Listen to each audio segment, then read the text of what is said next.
బాలీవుడ్ కి ఫ్లాపులు కొత్త కాదు, డిజాస్టర్లు వింత కాదు. ఇక బీ టౌన్ పని అయిపోయిందన్నప్పుడే పఠాన్ గా వచ్చి హిట్ తో ఊపిరిపోసాడు షారూక్. యానిమల్ వరకు లాస్ట్ ఇయర్ అలానే బాలీవుడ్ మెరిసింది. ఈ ఏడాది హిట్లు లేకున్నా పర్లేదు, యావరేజ్లో వస్తే చాలనుకునే పరిస్థితి. అలాంటి టైంలో సినిమా రిలీజ్ కాకముందే డిజాస్టర్ అని రిజల్ట్ వచ్చేసింది. ఇంతకీ ఏంటా సినిమా? అలా ఎలా విడుదలకు ముందే ఫ్లాప్ అనేస్తారు?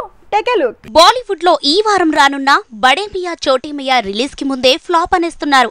అందుకు కారణం అడ్వాన్స్ బుకింగ్స్ అసలే లేకపోవడంతో బుధవారం రావాల్సిన సినిమాను గురువారానికి వాయిదా వేయటమే అంటున్నారు. నిజానికి అమితాబ్ గోవింద్ కలిసి చేసిన బడే మియా చోటీ మియా అప్పట్లో సెన్సేషన్ క్రియేట్ చేసింది. అదే టైటిల్లో అదే ఫ్లేవర్ తో వస్తున్న అక్షయ్ టైగర్ ప్రాష్ మూవీ మాత్రం రిలీజ్ కి ముందే రివర్స్ గేర్ లో వెళుతోంది. ఈ ఏడాది ఎలా చూసినా బాలీవుడ్ లో హిట్లు కరువయ్యాయి. ఫైటర్ డిజాస్టర్ అని తేలింది. మేరీ క్రిస్మస్ షాక్ ఇచ్చింది. అతి కష్టం మీద రీసెంట్ గా క్రూ 1 సెంచరీ కొట్టింది. ఆర్టికల్ 370 సైతాన్ కి కాలం కలిసొచ్చింది. క్రూ మూవీ చూసినా సైతాన్, అలానే ఆర్టికల్ 370 ఇవేవి చూసినా అన్ని కంటెంట్ డ్రివెన్ స్టోరీలే. ఇలాంటి మూవీలకి తప్ప స్టార్ హంగామాలున్న ఏ సినిమా ఆడట్లేదు, కాలం కలిసి రావట్లేదు. ఏదేమైనా బాలీవుడ్ కి లాస్ట్ ఇయర్ పఠాన్, జవాన్, యానిమల్ హిట్లతో ఊపొచ్చింది. కానీ అదే ఊపు ఈ ఏడాది మిస్ అయింది.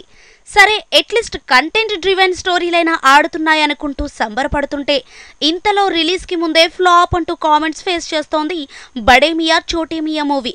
అంతా కొత్త ప్రోమో వల్లే అంటున్నారు.